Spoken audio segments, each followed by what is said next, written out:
सांची digital recording studio Khagaria.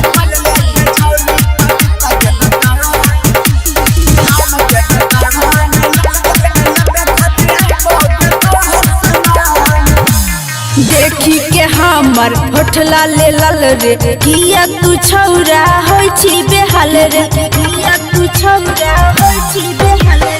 देखी के हमर होठला ले लल रे किया तू छौरा होई छी बेहाल रे। ले ले बछौरा आई तोहर जान, ले ले बछौरा आई तोहर जान, तोहर जान। होला ले गया छौरी पपीता के दुकान लेबे खातिर आइबो हम रोज सामान।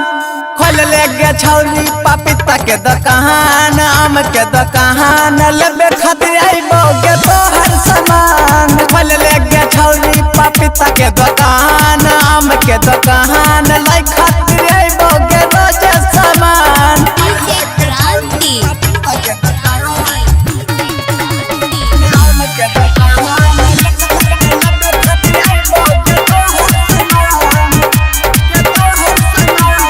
जितने के छौरी देखैबी उतने ते पैसा कमैबी।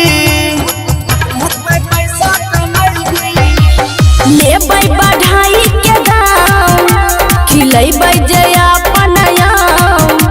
लेबै बढ़ाई के दाम खिलैबै जे अपन आम। बनबे नहीं हमरा से जन पहचान, बनबे नहीं हमरा से जन पहचान। होला ले गे छौरी लीची के दुकान लेबे खातिर आइबो गे रोज सामान।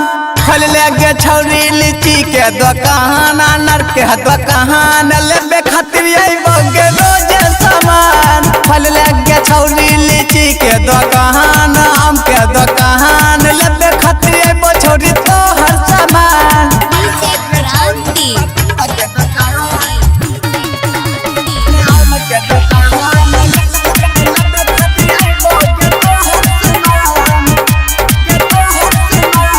जुटो छौरी बड़ा भी के जैता बदलता कदीर। कामे छियै ई हमार उधारी के नहीं छौ जोगार। कामे छियै ई हमार उधारी के नहीं छौ जोगार। रूपेश मनीष नहीं हुए परेशान, रूपेश मनीष नहीं हुए परेशान। होला ले गया छौरी पपीता के दुकान लेबे खातिर आइबो हम रोज सामान। खोल ले गया छौरी पपीता के दुकान, आम के दुकान लेबे खातिर आइबो गे तोहर सामान। खोल ले गया छौरी पपीता के दुकान, आम के दुकान